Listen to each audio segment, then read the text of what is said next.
Baik teman-teman, Bismillahirrahmanirrahim.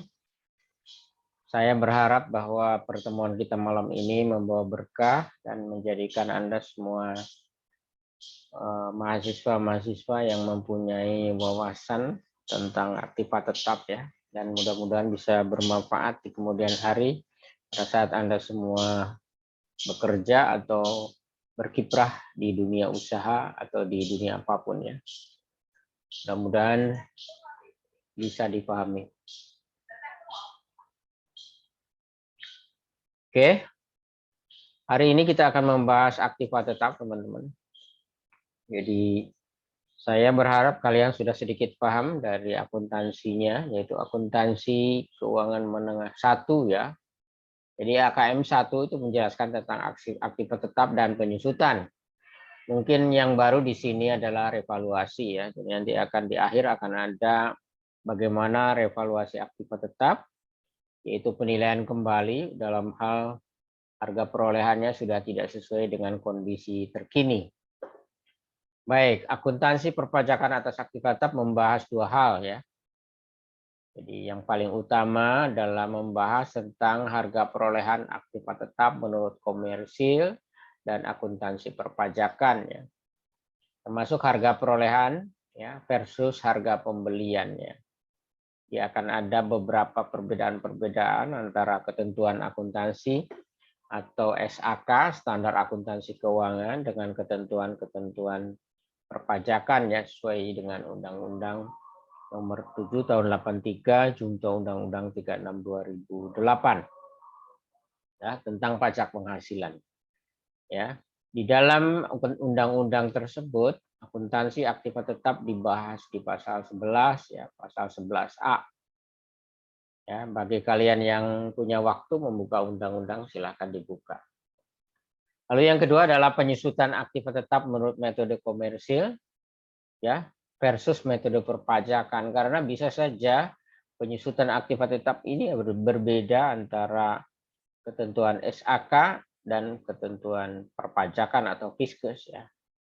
Ada beberapa metode akuntansi yang diakui secara internasional untuk melakukan depresiasi atau penyusutan, tetapi menurut perpajakan Indonesia dan Undang-Undang Pajak Penghasilan Indonesia, hanya dua metode saja sebetulnya yang dipakai untuk ketentuan perpajakan. Sehingga nanti akan ada hal-hal yang perlu disesuaikan karena akan terjadi perbedaan ya pengakuan laba dan rugi. Baik, kita mulai. Kita lanjutkan ya. Nah, definisi aktiva tetap ini mengulang saja. Saya yakin kalian sudah dapat di materi akuntansi keuangan menengah 1 ya. Definisi aktiva tetap di dalam pedoman standar akuntansi keuangan nomor 16 paragraf 15 yaitu yang pertama ada yang disebut aktiva berwujud ya. Jadi aktiva berwujud yang diperoleh dalam bentuk siap pakai dibangun lebih dahulu. Ya. Karena berwujud maka bisa dibeli dan siap pakai atau dibangun. Contohnya apa? Gedung ya. Pabrik itu pasti dibangun dulu. Nggak mungkin kayak jin dan jun atau apa ya, abrakadabra gitu ya, tiba-tiba berdirilah bangunan tanpa ada proses pembangunannya. Lalu ciri yang ketiga digunakan dalam operasi perusahaan. Karena kalau aktiva tetap ini tidak digunakan di dalam operasi perusahaan, maka posnya bukan pos aktiva tetap, biasanya posnya di investasi. Lalu tidak dimasukkan untuk dijual dalam rangka kegiatan normal perusahaan, jadi bukan menjadi persediaan. Ya, jadi kalau aktiva tetap itu untuk dijual itu berarti ya bukan aktiva tetap ya, persediaan ya. Lalu ciri yang lain adalah mempunyai masa manfaat lebih dari 1 tahun. Ini PSAK 16 ya, paragraf 15. Lalu aktiva tetap dicatat berdasarkan harga perolehan, yaitu harga pembelian ditambah dengan biaya-biaya yang terjadi dalam rangka menempatkan aktiva tetap tersebut pada kondisi siap pakai. Ya. Jenis biaya-biaya tersebut antara lain bea masuk dan PPN. Jadi kalau aktiva tetap tersebut diimpor ya, maka akan ada komponen biaya masuk dan PPN impor ya, yang harus menjadi penambah dari perolehan aktiva tetap tersebut ya. Lalu ongkos angkut atau freight ya. Freight kalau melalui ocean freight atau bisa juga melalui airway ya, itu disebutnya ongkos angkut ya. Tagihannya kalau melalui udara disebutnya airway bill, kalau menurut laut ocean freight ya. Ocean freight itu berarti ongkos angkut untuk kapal laut. Lalu ada biaya pemasangan dan percobaan. Nah, ini juga termasuk di dalam harga perolehan ya. Biaya pemasangan dan percobaan. Jadi kalau kita membeli suatu mesin misalnya dari Jerman, itu kan harus ada instalasi dulu, lalu ada proses percobaan agar mesin tersebut bisa digunakan sesuai dengan peruntukannya. Lalu biaya-biaya lain yang terkait dengan aktiva tetap tersebut ya. Ini merupakan biaya-biaya, misalnya biaya meratakan tanah ya. Jadi asalnya bukit, bukan bukit apa ya, jurang gitu ya, terus diuruk dulu ya. Maka biaya-biaya itu akan ditambahkan sebagai harga perolehan ya. Bangunan juga misalnya sebelum siap digunakan, misalnya beli bangunan yang bekas ya atau second ya. Lalu untuk keperluan pembuatan kantor ada biaya-biaya lagi yang dikeluarkan, maka biaya yang dikeluarkan sampai dengan bangunan itu bisa digunakan itu termasuk biaya dalam rangka harga perolehan. Berikutnya, harga perolehan yang dipengaruhi oleh hubungan istimewa. Ya, ini ada yang tahu hubungan istimewa itu apa?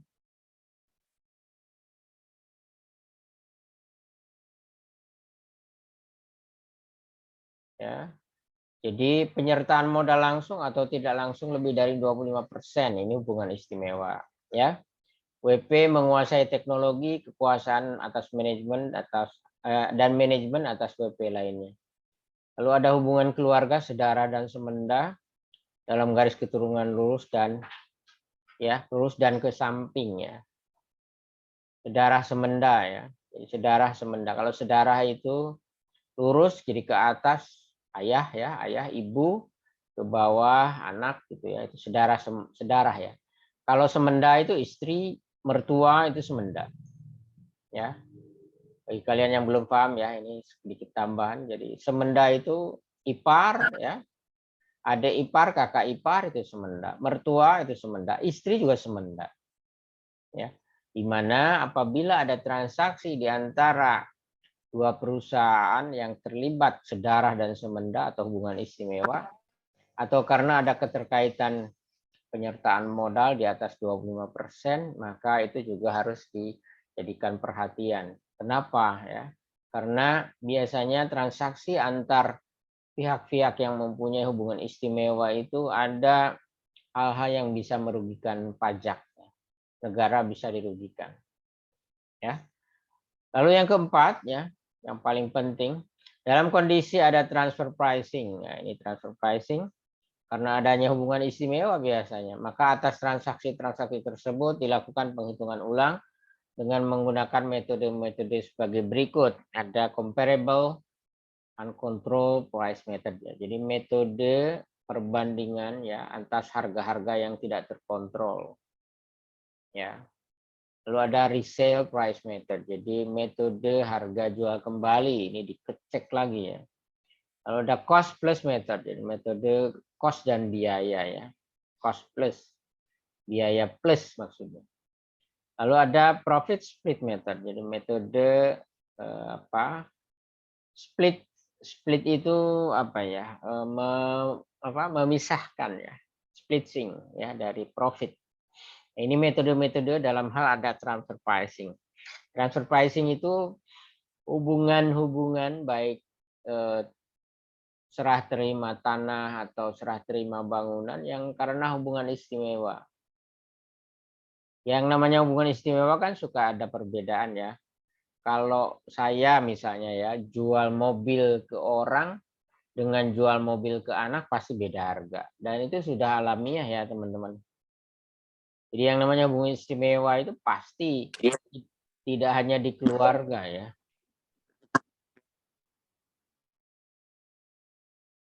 Gimana? Nggak diajak.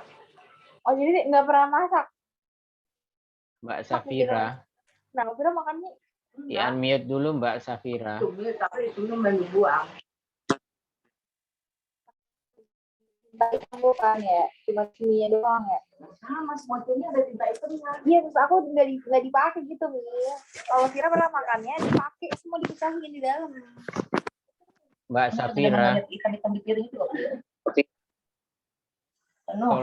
Iya udah. Ini mama masih. Halo Mbak Safira, di unmute dulu.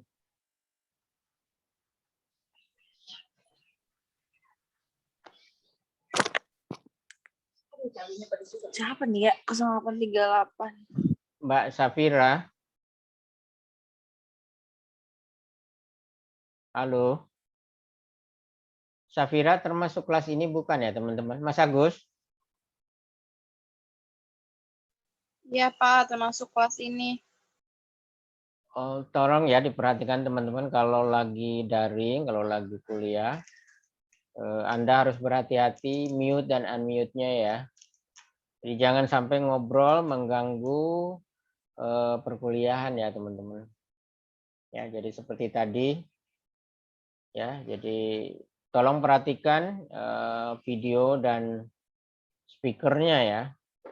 Kalau di mute dan unmute-nya itu harus diperhatikan betul. Jangan sampai mengganggu teman-teman yang sedang mendengarkan perkuliahan ya.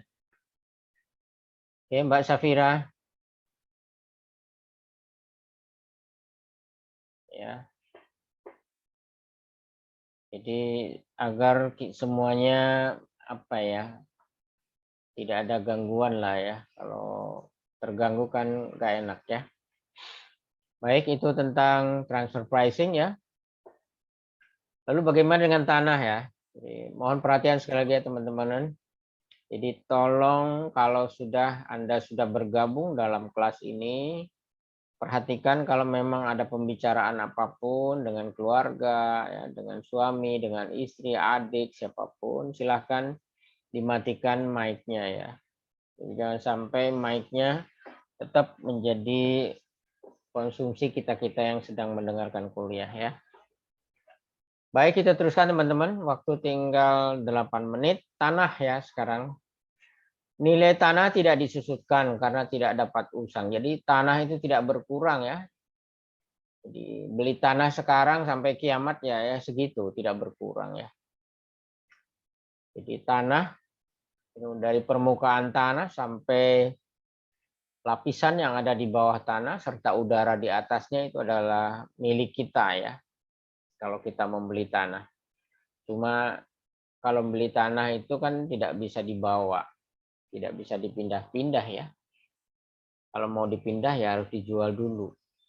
Ya, itu tanah. Kecuali jika tanah tersebut dipakai sebagai bahan baku produk, maka nilai tanah disusutkan. Apa contohnya? Pabrik genteng, pabrik batu bata yang lama ya, bukan yang hebel ya. Pabrik genteng itu kalau dia memproduksi genteng atau batu bata dan dia menggunakan tanah sebagai bahan bakunya, maka bisa disusutkan ya.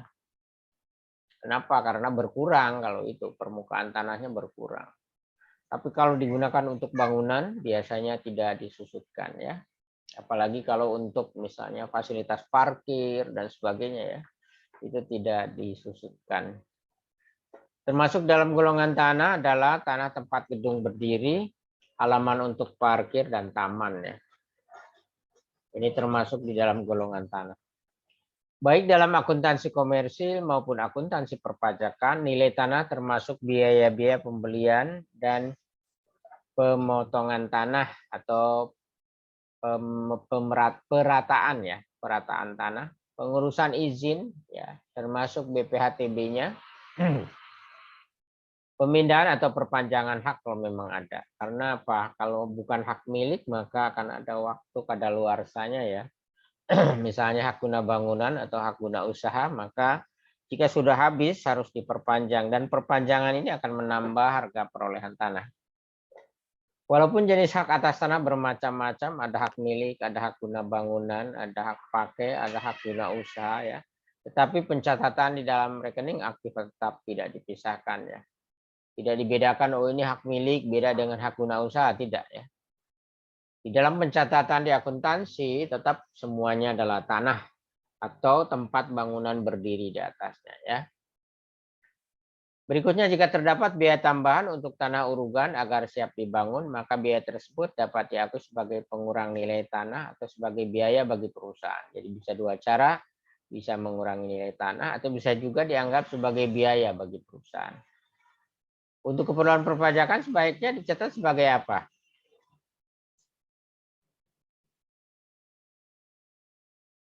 Kira-kira.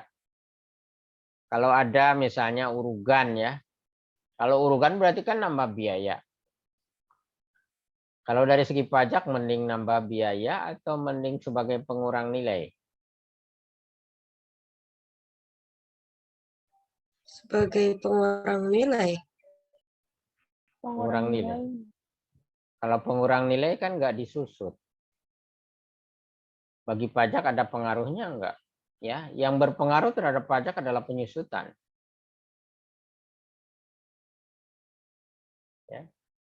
Kalau penurunan nilai berarti kan nilainya jadi lebih kecil. Sementara kalau dijadikan sebagai biaya perusahaan akan mempengaruhi laba atau tidak? Mempengaruhi. Kalau dicatat sebagai biaya perusahaan, maka laba akan menjadi lebih kecil kan? Benar nggak? Benar, Pak. Iya. Kalau laba kecil, otomatis pajak yang terhutang jadi kecil juga. Itu diinginkan oleh pajak atau tidak? Karena pajak itu inginnya kan labanya besar semua. Hutang pajaknya besar juga kan? Berarti kalau pajak tuh inginnya Iya, Pak. diakui sebagai pengurang nilai tanah kalau pajaknya. Tapi dua-duanya boleh ya. Dua-duanya boleh. Namun secara perpajakan ya pasti yang diinginkan adalah bukan sebagai penambah biaya ya. Kalau menambah biaya kan otomatis labanya semakin kecil. Baik, kita lihat gedung. Bagaimana gedung? Ya, untuk gedung adalah golongan aktiva yang umurnya terbatas karena disusutkan. Jadi gedung itu termasuk bangunan milik manusia ya, buatan manusia yang ada keterbatasan waktu sehingga suatu waktu akan hancur atau akan usang. Ya. Sehingga harus disusutkan. Kalau tanah tadi kan kecuali untuk genteng tadi ya, untuk perusahaan genteng harus disusutkan. Tapi kalau untuk digunakan parkir, untuk membangun ya, bangunan di atasnya itu tidak disusutkan tanahnya. Ya. Ya, untuk gedung termasuk golongan yang disusutkan. Secara perpajakan gedung dibagi dua yaitu bangunan permanen terdiri atas rangka besi seluruhnya tembok secara umum bersifat tetap permanen. Penyusutan dengan metode garis lurus 20 tahun atau 5% per tahun dari harga perolehan. Ini dasarnya Undang-Undang 36 tahun 2008, junto Undang-Undang nomor 7 tahun 83 pasal 10 ya teman-teman. Di pasal 10 itu menjelaskan bahwa menggunakan metode garis lurus untuk bangunan permanen adalah 5% per tahun atau 20 tahun. Ya. Bangunan tidak permanen bersifat sementara terbuat dari bahan-bahan yang tidak tahan lama atau bangunan yang dapat dipindah-pindahkan. Ya, dan masa manfaatnya tidak lebih dari 10 tahun. Contohnya barak ya, atau asrama karyawan dari kayu atau asrama mahasiswa ya. Nah, untuk bangunan yang semi permanen disusutkan dengan metode garis lurus 10 tahun ya, atau 10% per tahun dari harga perolehan. Ini Undang-Undang nomor 36 2008 pasal 10. Jadi menurut perpajakan khususnya Undang-Undang PPH nomor 36 2008, bangunan ada dua, ada bangunan permanen, ada bangunan semi permanen atau tidak permanen.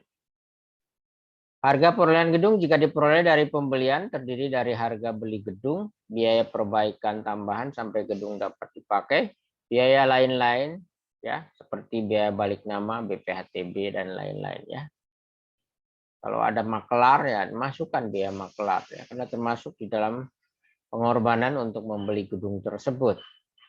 Yang keempat, harga perolehan gedung jika peroleh dari membangun sendiri, ada harga kontrak dengan kontraktor, ada biaya desain arsitek, ada biaya pengawasan, biaya bunga pinjaman jika gedung dibiayai dari pinjaman. Ya. Biaya bunga pinjaman bisa dialokasikan sebagai harga perolehan gedung. Ya. Ada yang bertanya, teman-teman? Waktunya kurang dari 1 menit.